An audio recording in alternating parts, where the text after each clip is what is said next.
foreign terror cell, Israeli authorities believe.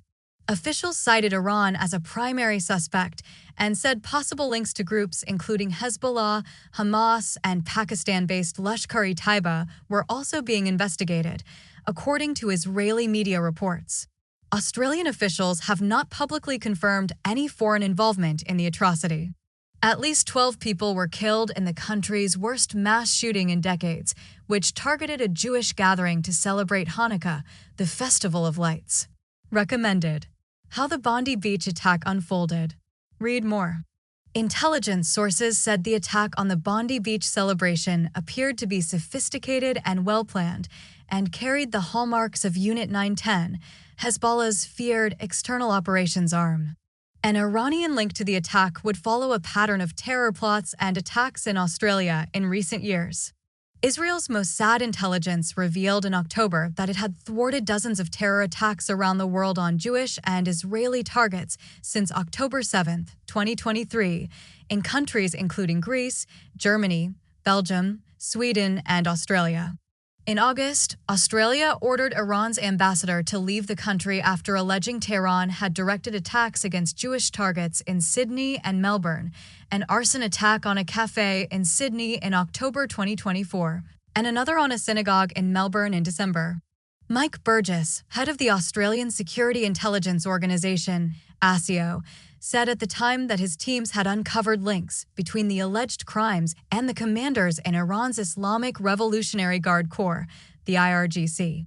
Intelligence services also said they had found evidence Iran was likely to be behind other anti-Semitic incidents in Australia, including attacks on Jewish schools, homes, vehicles, and synagogues since the October 7th attack on Israel by Iran-backed Hamas and the subsequent war in Gaza. Danny Citrinowicz, an Iran expert from the Institute of National Security Studies in Israel, said it was too early to jump to conclusions, but added, given the short history of Iranian activity and 910 in Australia, they are definitely suspects and high on the priority list. Australia has long been known to be a hub for Hezbollah and Iran's sleeping cells, so it could even be a joint operation between Hezbollah and Quds Force. Ronan Solomon, an Israeli intelligence expert on Hezbollah, told The Telegraph. But this will mean it's going to be very hard to pin this incident on them, as Iran will want to cover this up as an anti-Semitic incident. If the investigation incriminates Iran or Hezbollah, Israel will respond, which will also make things much more complicated. Mr. Solomon said the attackers managed to bypass local security, gathering detailed information on the target and thoroughly planning the way to attack. Mossad foiled Iran-funded attacks in Brazil. Before the attack this morning, the Australian government's national security website listed the threat from Hezbollah on Australian soil as probable, writing that it is possible that Australian interests could be harmed by future attacks. In November 2023, just weeks after the outbreak of the Gaza war, Mossad released a statement saying that they had thwarted a Hezbollah plot directed and financed by the Iranian regime, targeting Israeli and Jewish targets in Brazil. Given the backdrop of the war in Gaza against the Hamas terrorist organization, Hezbollah and the Iranian regime are continuing to operate around the world in order to attack Israeli, Jewish, and Western targets, the statement warned at the time. Mr. Citrinowicz, who formerly headed the Iran branch of Israeli Defense Intelligence, added, it can also be their hiring proxies, criminals, or those in the local community, which is the modus operandi of Iran. But Iran's involvement targeting Jewish facilities in Sydney and Melbourne really points that way. We cannot rule out the Sunnis, however. We know that Al-Qaeda and IS have also been active in Australia.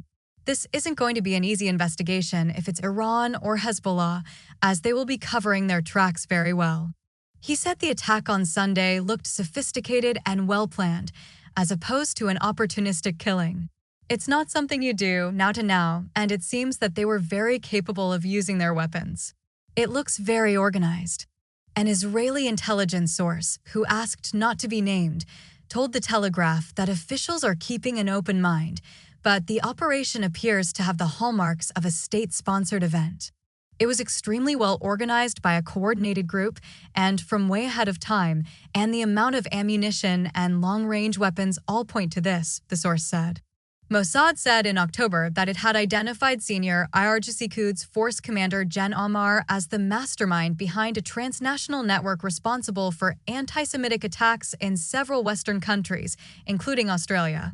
Mossad claimed the network intensified its activities following the October 7th Hamas terror attack, targeting Jewish and Israeli sites worldwide. Sign up to the Front Page newsletter for free.